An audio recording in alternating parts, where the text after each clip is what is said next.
कहानी अपना घर।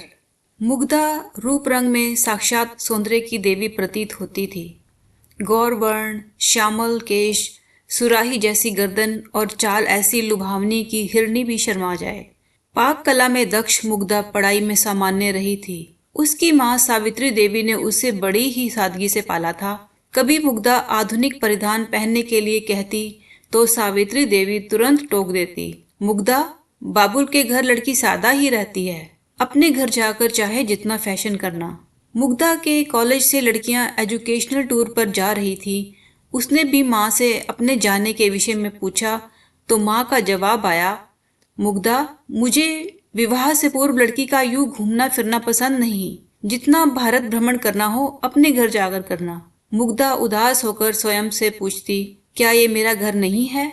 मुग्धा को कॉलेज के एक फंक्शन में गायत्री देवी, जो कॉलेज की ट्रस्टी थी, ने देख लिया और अपने बेटे मोहित के लिए पसंद कर लिया। विवाह का प्रस्ताव मुग्धा के घर पहुंचा तो मुग्धा की माँ अत्यंत प्रसन्न हुई। आखिर इतना धनाढ्य परिवार जो मिला था। आखिरकार मुग्धा का विवाह मोहित से हो गया। सुहाग कक्ष में ही मुग्धा के समक्ष मोहित की सच्चाई सामने आ गई। वह मदिरापान, हफीम, चरस आदि का सेवन करता था और फिर पशुवत आचरण करता था। मुग्धा के लिए उसके साथ जीवन निर्वाह करना किसी चुनौती से कम न था। एक माह बाद मुग्धा ने मोहित के वहशीपन की निशानियां अपनी सासू माँ को दिखाई तो उन्होंने तपाक से कह दिया, देखो मुग्धा, मैंने मोहित को बड़े लाड प्यार से पाला है। उसके लिए बहुत अमीर घरानों से रिश्ते आए, किंतु मोहित ने तुम्हें कॉलेज के सांस्कृतिक कार्यक्रम में देखा तो तुम पर हृदय हार बैठा। मैंने उसे बहुत समझाया कि तुम्हारा लो स्टेटस हमारे स्टैंडर्ड से मैच नहीं करता, पर उसकी मति मारी गई और आज तुम मेरे मोहित पर ही उंगलियां उठा रही हो।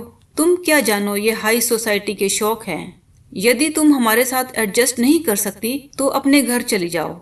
सुनकर मुग्धा की हृदय का दर्पण चूर चूर हो गया। एक वाक्य जो उसके कानों में चुभने लगा वह था, अपने घर चली जाओ। क्या यही इस समस्या का समाधान है?